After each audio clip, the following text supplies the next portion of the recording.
নাপাকির গোসল করা খুবই খাতারনাক বিষয়। স্বামী স্ত্রী আপনাদের মিলন হয়েছে, নতুন নতুন, আহা কি আনন্দের মধ্যে আপনি ডুবে আছেন, অথচ আপনি নাপাককে পবিত্র হবেন এটা করতে আপনি চাচ্ছেন না। কেন করব না? লজ্জা লাগে, লজ্জা লাগে, লজ্জা লাগে। এই জন্য 5টি কাজ করে, তাহলে বিশ্বনবী বললেন তার জন্য জান্নাত রয়েছে। 5টা কাজ কি কি গুনেন? নাম্বার 1, 1 নাম্বার, সুন্দর করে উজু করে, ভালো করে কান লাগান, সুন্দর করে উজু করে আপনার নামাজে গিয়ে রুকু সেজদা সুন্দর করে 5 ওয়াক্তের পাবন্দ হয়, 5 ওয়াক্তের নামাজকে ঠিক মতন সে বহাল রাখে। এটা হচ্ছে তা 1 নাম্বার। নাম্বার 2 নাম্বার, বিশ্বনবী বললেন আপনার কিনা রমজান মাসের যে রোজাকে পালন করে, রোজা রাখে। 3 নাম্বার, আপনার কিনা হজ পালন করে। 4 নাম্বার, জাকাত প্রদান করে, অর্থাৎ জাকাত আদায় করে, ঠিক মতন জাকাত আদায় করে। 4টা হয়ে গেল। বিষ্ণু 5 নম্বর বললেন যে আমানত রক্ষা করে, আমানত রক্ষা করে। তাহলে ওই 5টা কাজ যদি কেউ করে, তার জন্য আল্লাহ তাআলা জান্নাতে দেবেন, অর্থাৎ জান্নাতে তার জন্য একটি ঘর বানাবেন। জান্নাত নিতে চাই তো ইনশাআল্লাহ? কে কে জান্নাত নেবেন হাত তুলেন তো। কেমন হলো জি ভাই? জান্নাত কেউ নেবেন না আপনারা? সুবহানাল্লাহ। আচ্ছা, কে কে জান্নাত নেবেন না এবার হাত তুলেন তো।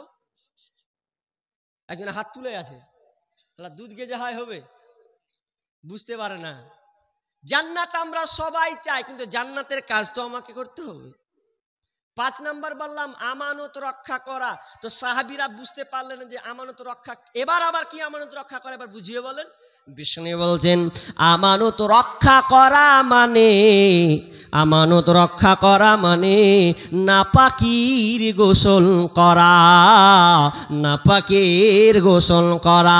এটা খুবই কঠিন বন্ধুরে। আমি অনেকক্ষণ ভেবেছি কথাটা, কেন নাপাকির গোসল করা আপনার কিনা এটা কিন্তু কঠিন কাজ।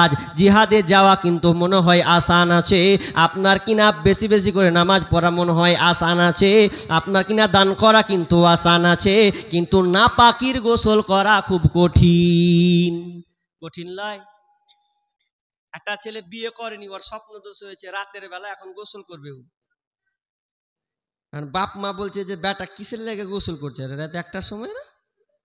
এই মনে মনে করছে আব্বা মা যে কি করবে, সালা গোসল করবো না। তাই গাট ফজরের নামাজও পড়লে না, নাপাক হয়ে গেছে ও। অনেক মেয়েদের ক্ষেত্রেও দেখা যায়, যেটা মায়াদের একটা কিনা রোগ আল্লাহ দিয়েছেন, সেটা হচ্ছে মাসিক দিয়েছেন। আপনার কিনা আপনার মাসে মাসে পিরিয়ড হয়। অনেক বোন কিন্তু এটাও ভুল কাজ করে, কারো 4 দিন, কারো 5 দিন, 6, 7, কিন্তু দেখলো 5 দিন আমার রাত 12টার সময় ভালো হয়েছে, কিংবা রাত 10টার সময় ভালো হলো। এখন দেখবেন ওই বোনটা লজ্জাতে গোসল করে না, কারণ যদি আমি এখন গোসল করতে যাই তাহলে তো বলবে যে কি ব্যাপার, কি কারণে সে গোসল করছে। নাপাকির গোসল কত কঠিন। যার কল আছে তো আরো ভেজাল, টিপ টিপ আর টিপবে তো একটা সময় কার কল টিপছে রে, লাইট মেরে হয়তো দেখবে যে কেটা ওটা। হ্যাঁ, যদি না থাকে কলও যদি না থাকে, তা পুকুর যদি জানতে আরো ভেজাল, কে একটা সময় পুকুরে নামলো রে। নাপাকির গোসল করা খুবই খাতারনাক বিষয়। স্বামী স্ত্রী আপনাদের মিলন হয়েছে, নতুন নতুন, আহা কি আনন্দের মধ্যে আপনি ডুবে আছেন, অথচ আপনি নাপাককে পবিত্র হবেন এটা করতে আপনি চাচ্ছেন না। কেন করব না? লজ্জা লাগে, লজ্জা লাগে, লজ্জা লাগে। এই জন্য অনেক ভাই বোনকে দেবেন মাথায় আগে শ্যাম্পু গরম করে মেখে ছুঁয়ে দিয়েছে, তারপরে যা হয় হবে, মাথায় শ্যাম্পু একদম জুতপাত করে। অনেকে আবার দেখবেন লজ্জাতে বাথরুম গিয়ে আগে বাম্পার করেও সেটিং করলিছে, তারপর যাই হয় হবে। তার মানে এতটা ভয় করছে ও, কিন্তু বিষ্ণু বলছেন নাপাকির গোসল করা, এটা যখন সে দায়িত্বের সঙ্গে পালন করবে তার জন্য জান্নাত, জান্নাত, জান্নাত, জান্নাতে ঘর আছে। কিন্তু বন্ধুরে আজকে এতটা লজ্জা, ভাই বোন তোমাকে বলি শোনো, লজ্জা তো তখন তোমাকে করা উচিত তুমি যে এখন বিবাহ করেছো। তুমি কি কোনোদিনও স্বামী স্ত্রী একত্রিত হয়ে তোমাদের মিলন ঘটবে না? তোমাকে লোক কি ভাববে? তোমাকে কি তোমাদেরকে ফেরেশতা ভাববে? না না না, খবরদার, এটা মাইন্ড তুমি নিও না। এটা স্বামী স্ত্রী মিলন হবে, স্বামী স্ত্রীর সঙ্গে আপনার কিনা প্রজনন আসবে, এটাই স্বাভাবিক। কিন্তু অনেক বোনকে দেখা যায় ওকে কোনোদিন গোসল করতে দেখলাম না, 7 মাস 9 মাস হয়ে গেছে, পেটে বাচ্চা দিয়েছে, ওকে খুঁজে পাওয়াই গেল না কোনোদিন। আমার গ্রামেরই গল্প, বলছে ওকে কোনোদিন গোসল করতে দেখলাম না। তার মানে ও তো নামাজ পড়ে না, ঠিক মতন গোসল, ফরজ গোসলটাও পর্যন্ত করে না। কেন? লজ্জা লাগে। এটা লজ্জার বিষয়? লজ্জার বিষয় নয়। বিশ্বনবী কি করতেন? নাপাক হলে করতেন। মা আয়েশা নিজে করিলেন বর্ণনা, কি আনন্দ নবীর সাথে নাই তার তুলনা। মধুর জবানে ডাকেন রাতের মাঝেতে, মধুর জবানে ডাকেন রাতের মাঝেতে, উঠো গোসল করিব মোরা একসাথে। গোসল আপনার বালতি নিয়ে এসে মোদের মাঝেতে রাখিতাম, পানি নিয়ে মোরা গোসলি করিতাম। কভু কেড়ে নিতেন পাত্র মোর হাত হতে, নবীজি ঢালিতেন নিজের মাথাতে। কভু ঢেনে কেড়ে নিতাম আমি নবীর হাত হতে, ঢালিতাম আমি নিজের মাথাতে। কি যে আনন্দ নবীর সাথে নাই তার তুলনা, গোসল করিতে মোদের কত ছিল যে আপনার, গোসল করিতে মোরা কত শান্তি যে পেতাম। তার মানে মা আয়েশা বলছেন আমরা উঠে যেতাম, নাপাক যখন হয়ে যেতাম রাত 12টা কি 1টা কি 2টা কি, বিশ্বনবী আদরের সঙ্গে বিবিদেরকে ডাকতেন, আমাকে ডাকতেন, আয়েশা ওঠো ওঠো, আমরা ফরজ গোসলটা করেনি। এটা কোনো শরমের কথা নয়, এটা কোনো লজ্জার কথা নয়। আপনি নাপাক আছেন, বরং তাড়াতাড়ি করে, একজন আপনি ইমানদার মানুষ, তাড়াতাড়ি যখন আপনার সময় হয়ে গেছে তাড়াতাড়ি করে আপনি অপবিত্র থেকে পবিত্র হয়ে যাবেন। এটা হচ্ছে ইমানদারের কাজ। অতএব বিষ্ণু বললেন নাপাকির গোসল করা। অতএব আপনি আপনাকে বা মা বোন সকলকে বলতে চাই, এটা নিয়ে কোনোদিন ঢিলা আপনি করবেন না।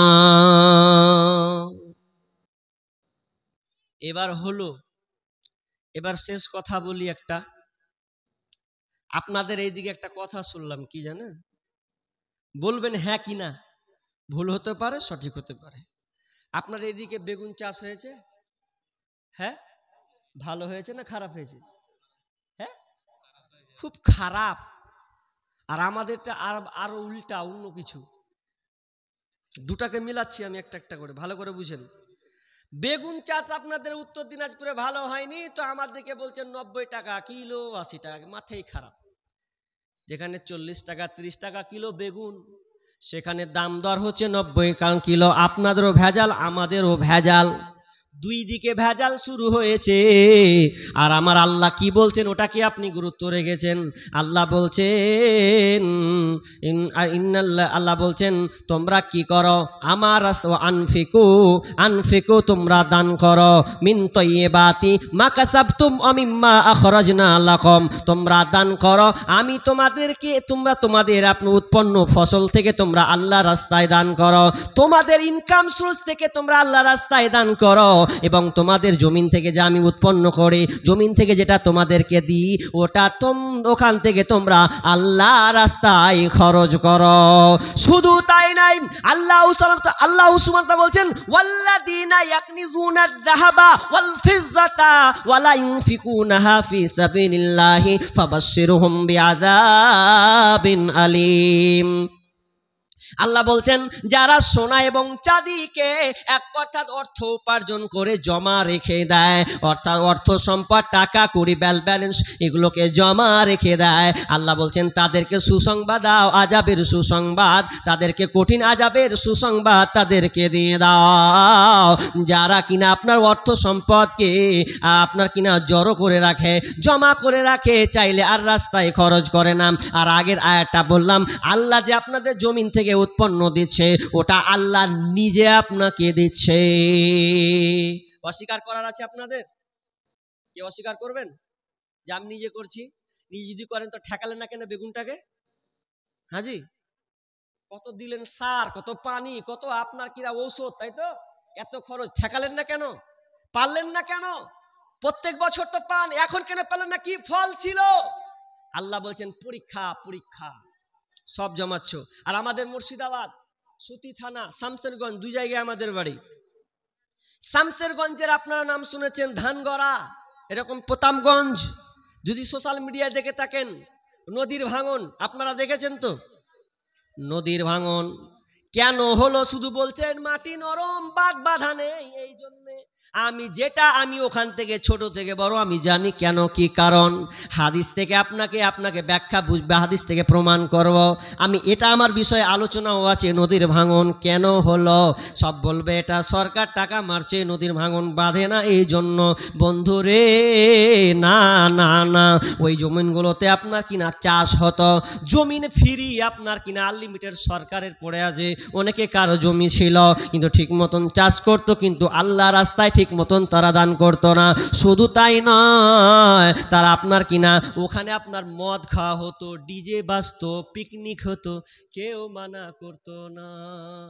অথচ বিষ্ণু বলছেন খাসফুন মাসকুন ওয়া কাযফুন, হাদিসে তো আছে, হাদিসে আছে ইদা সারিমুল খামর ওয়াত্তাখাযুল কায়নাত ওয়া দারাবু বিল মাযিব। যখন আপনার কিনা শরাব পান করবে, আপনার কিনা গান বাজনা হবে, নারীদেরকে মত্ত থাকবে, তখন ভূমিধস হবে রে, ভূমিধস হবে, ভূমিগুলোকে তলিয়ে নিয়ে চলে যাবে। তার মানে আমি ওখান থেকে বুঝলাম, ছোটবেলায় গামছা নিয়ে আপনার কিনা সাইকেল নিয়ে চলে যেতাম নদী গোসল করতে। কত দূর পর্যন্ত? তো 8 ঘন্টা পর্যন্ত খালি সাইকেল চালাচ্ছি রে বাপ, 8 ঘন্টা সাইকেল চালিয়েছি। এরপরেও খেয়ে আপনার বিরক্ত হয়ে গেছি, রোদের জ্বালা। এখন দেখছি আপনার কিনা বিঘা বিঘা বিঘা বিঘা, অত 8 ঘন্টা লাগবে না, শুধু রোডে খালি এরকম করছি রে, তো পানিতে থই থই থই করছে, বিঘা বিঘা জমি নষ্ট হয়েছে। ওই লোকগুলোকে বলা হয়েছিল কার জমি, তো কিভাবে করছো? বলছে আমার বাপের জমি চাষ করছি, খাবো আমি। এখন বলছি খা, তোর বাপকে নিয়ে খা, তুই খা, দেখি জমিনকে তুই আটকাতে পারলি না কেন। বাহাদুর করিয়েন না, কোটি কোটি টাকার মালিক, বিঘা বিঘা আপনার জমি আপনি আল্লাহ রাস্তায় দান করছেন না, বখিলিতি করছেন।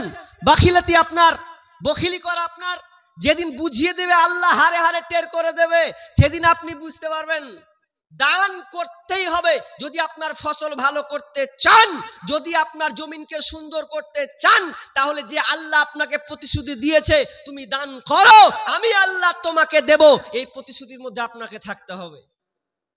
তবে আমরা দান করছি না। আলেম ওলামা মুর্শিদাবাদ থেকে ডাকছে আর বলছে 8 ঘন্টা আলোচনা করেন, খালি দানের ব্যাপারে বলেন, চান যেমন করে পারেন, যত একদম ছন্দ পারেন করেন, কিন্তু আমাদের মন গলছে না। মন গলবে কি করে? আপনি দুনিয়ার মাতোয়ারা হয়ে আছেন। দান করতে শিখুন ভাই। এরকম একটা লোক আমি দেখতে চাই, সুবহানাল্লাহ, কি এটা গো? মা বাবার জন্য সোনার তাবিজ, এটা গো সুবহানাল্লাহ। মাদ্রাসায় আল্লাহ জায়গা একদিক বেচেছে, আল্লাহ তোমার মাদ্রাসায় এ সোনাটা আল্লাহ দিয়েছে কে কি কিসের? মা বাবার জন্য, মা বাবার জন্য। আল্লাহুম্মা সাল্লি আলাইহি আল্লাহুম্মা বারিক আলাইহি হায়াকাল্লাহ বারাকাল্লাহ। আল্লাহ তুমি দানকে কবুল করে নাও, যে উদ্দেশ্যে দিচ্ছে আল্লাহ আশা পূর্ণ করো। কানে শুনলাম মা বাপের জন্য দিয়েছে আল্লাহ রাব্বুল আলামিন, আমি গুনাহগার বান্দা, আল্লাহ তুমি ওই মা বাপকে আল্লাহ তুমি ক্ষমা করো, আল্লাহ কবরকে প্রশস্ত করে দাও, আল্লাহ তার জন্য জান্নাতে বিছানা বিছিয়ে দাও, আমিন সুম্মা আমিন। আমি একটা 10,000 টাকা দাবি করেছিলাম গো, পাবো কিনা? হ্যাঁ পাবো। 10,000 টাকা একটা লোক বলেন তো ভাই, এরকম দাতা আছেন? ইনশাআল্লাহ তার জন্য আমি প্রাণ খুলে দোয়া করব। মাদ্রাসার জলসা আপনার জন্য এটা সুযোগ, এটা আমি চাইছি না, আল্লাহ আমার মাধ্যমে চাইছেন, আল্লাহ চাইছেন আমার মাধ্যমে চাইছেন। বলবেন মৌলবি এটা কি করে হয়? আল্লাহর মাধ্যমে। আসির উদ্দিন 2000 টাকা, কালাম মামা 5000, আকবর আলী 2500 টাকা। তো এরা কে? আল্লাহ রে কি ভুল করনু, 25,000 টাকা নেমে টেমে বলতো যে ভালো করে দেখে কহেননি কি হাল হতো আমার। আকবর আলী তিনি 25,000 টাকা দিয়েছেন। উনারা কি এখানকার নাকি কমিটি? তা আপনারা লিখা পাঠিয়ে দিলেন মানে সন্তুষ্ট হয়ে গেছেন নাকি? হ্যাঁ হ্যাঁ দিলেন। আসিরউদ্দিনটা কে কহেন তো? আসিরউদ্দিনটা কে বলেন? এটা কি এটা কই উনি আছেন কি নাই? তা কি করে হবে, নিয়ে আসতে হতো, একটু দেখতাম। এটা দান পেয়েছি মাশাআল্লাহ, দেখা করতাম ভাই। আমি একটা মুসাফির মানুষ, অন্তত দেখা তো করতাম আপনার সঙ্গে জায়গা। তিনি 25,000 টাকা রব্বুল আলামিন 25,000 টাকা দিয়েছেন আকবর আলী আমার আব্বার নামে। ও বাপজি, ধরলেন বাপজি, ও বাপজি আপনার কিনা মাদ্রাসায় দিয়েছেন 25,000 টাকা। রব্বুল আলামিন যে নিয়তে দিয়েছে, যে খালসে দিয়েছে, আল্লাহ তুমি দানকে তুমি নেকিতে পরিপূর্ণ করো। আল্লাহ তার রুজি রোজগারে বরকত দিও, বালা মুসিবত দূর করে দিও। রব্বুল আলামিন যতদিন থাকবে সহি সালামতে রাখিও। আল্লাহ তার গুনাহ খাতাকে আল্লাহ তুমি ক্ষমা করে দাও।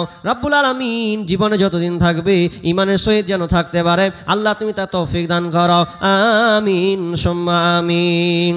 আর একজন ভাই দিয়েছেন আপনার কিনা 5,000 টাকা, কালাম মামা, আল্লাহ দানকে আল্লাহ তুমি কবুল করে নাও। আর একজন দিয়েছেন আকবর আলী আপনার 25,000, তাসিরউদ্দিন 2,000 টাকা, আল্লাহ দানকে আল্লাহ কবুল করে নাও। যে উদ্দেশ্যে দিয়েছে আল্লাহ তুমি আশা পূর্ণ করে দাও, আমিন সুম্মা আমিন।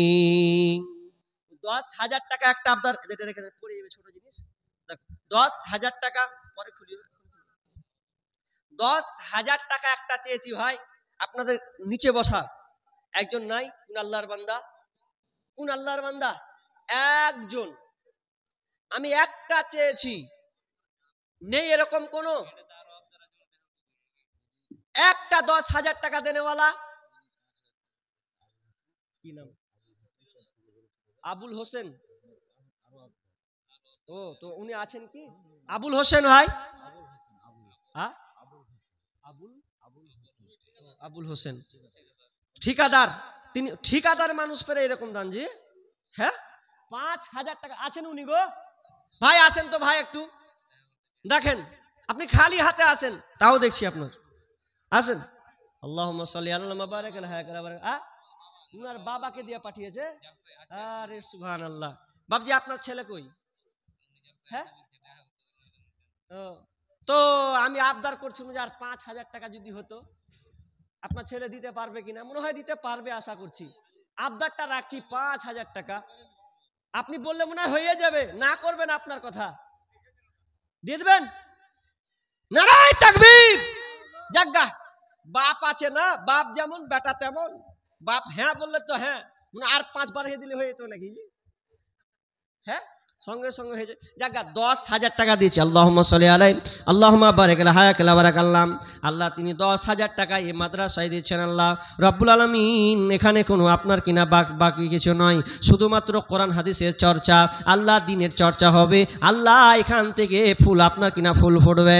এই জন্য আল্লাহ 10,000 টাকা তোমার এই মাদ্রাসায় দিচ্ছে। আল্লাহ আল্লাহ তুমি দানকে কবুল করে নাও। যে উদ্দেশ্যে দিয়েছে আল্লাহ তুমি আশা পূর্ণ করে দাও। আল্লাহ রুজি রোজগারে বরকত দাও। আল্লাহ বাড়িতে শান্তি নিরাপত্তা দাও। আল্লাহ যতদিন থাকবে আল্লাহ তুমি সহি সালামতে রাখিও, আমিন সুম্মা আমিন।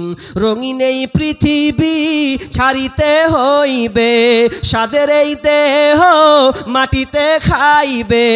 রঙিন এই পৃথিবী ছাড়িতে হইবে, সাদের এই দেহ মাটিতে খাইবে। শূন্য হবে জিন্দেগানি, কার লাগিয়া এত মায়া এত চোখের পানি রে মন, কার লাগিয়া এত মায়া এত চোখের পানি। রব্বুল আলামিন আল্লাহ তুমি দানকারীদেরকে আল্লাহ তুমি সাহায্য করো। আল্লাহ তারা যেন তাড়াতাড়ি করে দান দিতে পারে, তাদের দিনকালকে নরম করে দাও রব্বুল আলামিন। এটা মাদ্রাসার জালসা। রব্বুল আলামিন অনেক মানুষ আছে আল্লাহ দান দেওয়ার জন্য বসে আছে। আল্লাহ তুমি শুধু আল্লাহ তুমি তাদেরকে একটু প্রবল একটা শক্তি, তাদের ক্ষমতা, তাদের ইমানি তাদের মধ্যে জজবা দাও। বিলালকে আল্লাহ রাসূল বলছেন, বেলাল তুমি আল্লাহ রাস্তায় দান করো, অথচ বেলালকে আল্লাহ রাসূল বলছেন দান করো বেলাল, আল্লাহ তোমাকে দেবে। অথচ কত গরিব সাহাবী ছিলেন বেলাল, কত গরিব সাহাবী, শুধু একটা পরনের নিচে একটা লুঙ্গি আছে, আর কোনো কাপড় নাই, সামান্য কাপড়টুকু ঢেকে আছে নিজের ঠিক নিচের দিকটা। সেই রকম মানুষকে বিশ্বনবী বলছেন বেলাল রে, আল্লাহ রাস্তায় দান কর, দে যাকাত, দে যাকাত, তোরা দে রে যাকাত, দে যাকাত, দে যাকাত, তোরা দে।